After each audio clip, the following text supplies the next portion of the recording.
என்னுடைய ஆசீர்வாதம் என்னை நம்புற அத்தனை பேருக்கும் உண்டு. என்னுடைய ஆசீர்வாதம் என்னை நம்புற அத்தனை பேருக்கும் உண்டு.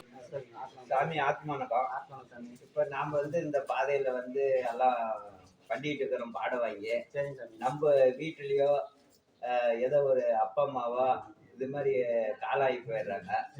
நாம இதெல்லாம் அந்த காரியம்லாம் புறம் பண்ணலாமா? அதெல்லாம் நம்ம எதுவும் பண்ண வேண்டிய அவசியம் இல்லை சாமி. அதாவது ஒரு நல்ல யோசிச்சு பாருங்க. ஒரு பொணம் செத்து போச்சு, நீ பத்தி எழுப்பிட முடியுமா? எழுப்ப முடியாது. அப்போ அது என்னன்னு தெரிஞ்ச பின்னாடி நாம எது செய்யணும்? இப்ப அதெல்லாம் பொய்யும் தெரிஞ்சு போச்சு. கடவுள்ன்றது நமக்குள்ள இருக்கு, நம்ம இயக்குது. நாம அதை கடவுள் இதுதான் அதுதான் தெரிஞ்சிட்டப்போ நம்ம செய்ய வேண்டிய அவசியம் கிடையாது. தெரியாதவங்க செய்வாங்க, அதை நம்ம தடுக்க வேண்டாம். சரி, இப்ப நாம யோகத்துல யோக மாற்றத்தை செய்யும் போது இதை நம்ம பார்க்க வேண்டிய அது அவசியம் இல்லை. செய்ய வேண்டிய அதை தாங்கி சடங்கு அப்படி செய்ய வேண்டிய அவசியமே இல்லை. நாம அது சாதாரண குணமா நம்ம போக போறது. அப்ப நம்ம அதை செய்ய வேண்டிய அவசியம் இல்லை. அப்படி ஆகி போயிட்டா கூட நாம அது என்ன அது மட்டும் பாத்துக்கிட்டு பண்ணிட்டு நம்ம இருக்கலாம். அடுத்தவங்க செய்யறத வேண்டாம் சார். இப்ப நம்ம குரு எடுத்துங்க, அவர் எந்த சாவுக்கும் போனதில்லை, எந்த விசேஷத்துக்கும் போனதில்லை. அவர் அதாவது ஒரு பணத்துக்கு போறோம்னு வச்சுக்க, மண் வலி போறோம்னா நம்ம மேல மண்ணு போறாங்கன்னு காட்டுறதுக்கு தான். வாய் கட்சி போறது நமக்கு வாய்க்கு அரிசி போறாங்கன்னு காட்டுறதுக்கு தான். இப்ப நாம அடுத்தவங்க அரிசி போடல, நம்ம போட போறது. நாம எதுவுமே தவிர உட்காந்து போறோம்.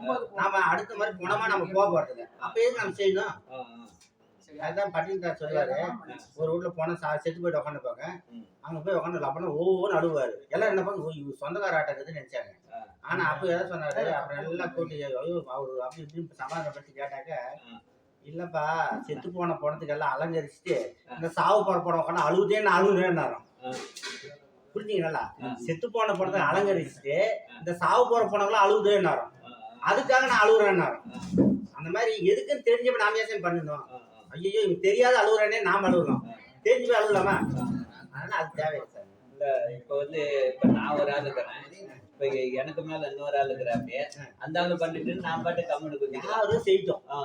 இப்போ கொரோனால எல்லாம் செட்டாங்க, எல்லாம் மொத்தமா வாரி போட்டாங்க. யாரும் சாங்கியே பண்ணல. அந்த பணங்கள் எழுந்து வந்துச்சா? அது நமக்கு தெரியுது.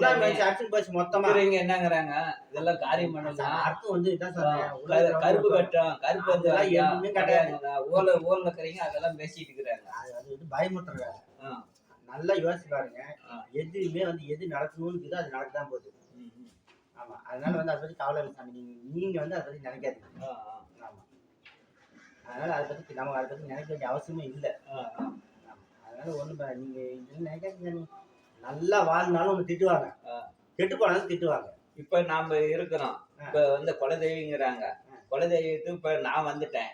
இப்ப எங்க வீட்டெல்லாம் வரல, எங்க வீட்டெல்லாம் நான் தியாகம் பண்றேன், கெடா வெட்டுறேன் அப்படின்னா அவங்க பாட்டுக்கு எப்படியோ வெட்டிட்டு போறாங்கன்னு என்ன பண்ணிட்டு போறாங்க, நான் பாட்டு விட்டுடலாமா? அது விட்டுடலாமா? அதாவது அந்த ஒரு உயிரை கொல்ற தகுதி நமக்கு இல்லை. ஆமா, கொல்றவங்களை தடுக்க முடியாது.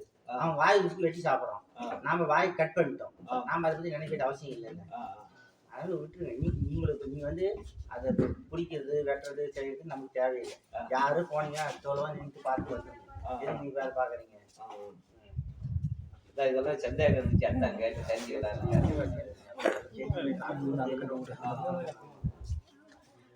இப்ப